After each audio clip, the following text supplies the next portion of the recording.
Hello and welcome to the annual general meeting for Oak Tree Retirement Village, Bathurst. My name is Dan and I am one of the financial accountants here at Oak Tree that look after the villagers. As noted in the AGM packs previously provided to you, due to the impact of COVID-19 and the travel restrictions in place, unfortunately we can't visit the village in person and have to deliver this AGM through video.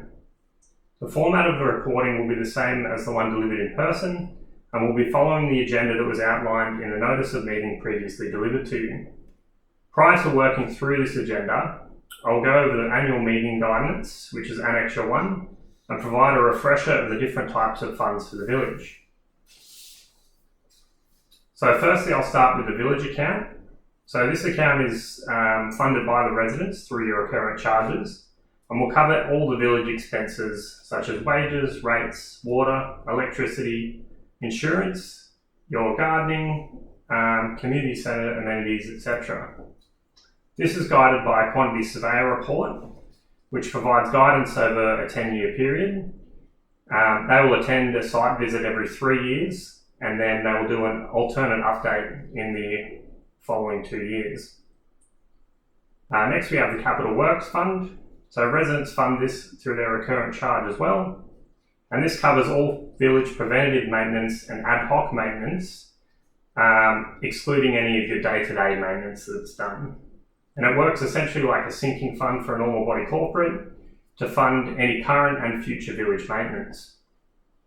Examples of this would be gate repairs, oven repair, termite and pest control, any of your garden mulching or painting.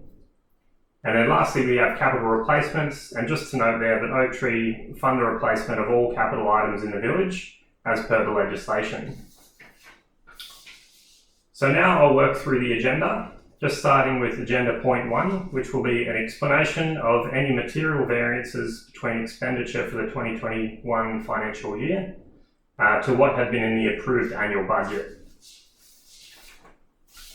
And just noting before I go through that, the auditors for the current year are BDO, and just noting their audit opinion there that BDO believes the accounts represent fairly the financial position of the village at 30 June 2021. So starting with the village accounts, first we have gardening services and general maintenance.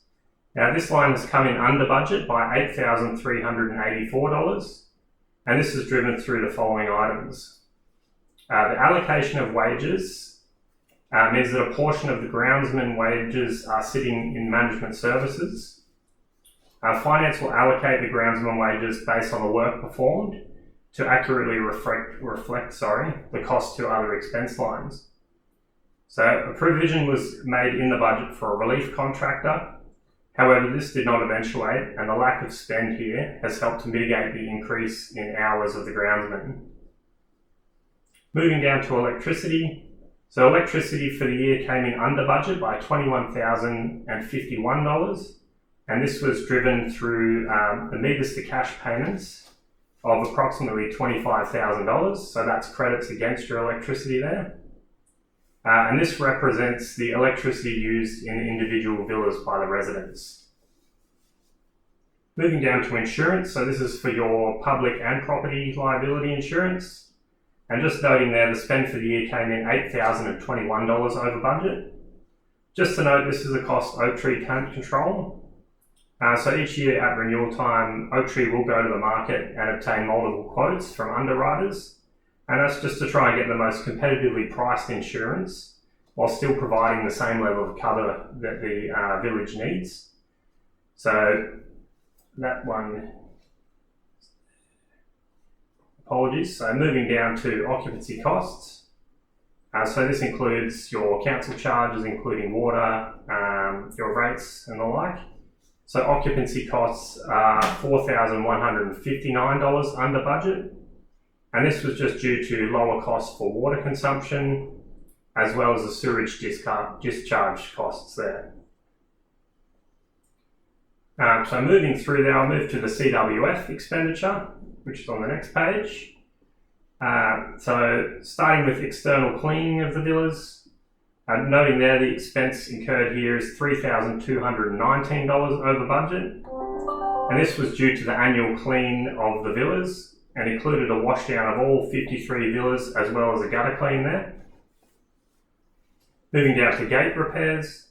So noting this expense came in over budget by $5,121. Excuse me. And this was due to the replacement of a gate beam, general repairs and maintenance to the gate, as well as the recoating of the gate transponders. Moving down to painting. So painting expense was $2,887 over budget. And this was due to the replacement of, due to the external and internal repainting of the villas. And that was per the works program.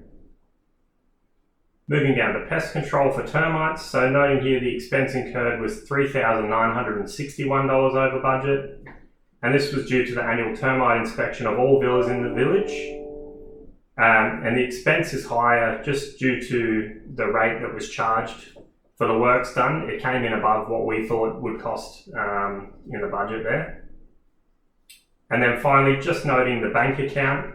So the cash balance of the CWF at 30 June 2021 was $70,587. So you've got a healthy balance there for the village for future maintenance. So going back to the agenda points, I'll just work through the remaining points there. Number 2, we have any changes to the proposed 2022 annual budget that did not require residents' consent. So there were no changes to that budget. Any proposals for capital works that were not notified in the 2022 annual budget. So again, there were no proposals for capital works there that weren't notified in the budget. Number 4, any other items, including any proposed maintenance plans. There's no other items, and the proposed maintenance plan again is following the quantity surveyor report and the budget estimates put together by them. Number 5, any future plans for the village, including any proposed improvements. Again, there's no change in the future plans for the village. Number 6, any change or proposed change to the management of the village. Just to note there's no changes and no proposed changes. Oak Tree will continue to be the operator of the village. Number 7, any proposed changes to the level of service provided to the residents. There are no changes on that point either. Number 8, any safety issues. As of the date of this video, we're not aware of any safety issues that need to be raised within the AGM. And then number 9, we have an agenda point for question time. So this is for any questions lodged in advance. But what we're going to do is also invite you to submit written queries. So any queries you have, please provide them to your village manager. And no later than 7 days after this video is released. What we'll do is then finance will collate any of your questions and then we'll provide some detailed meeting minutes on the video and distribute to all residents. So that's the end of the AGM. Thank you for your attendance. We'll see you next year.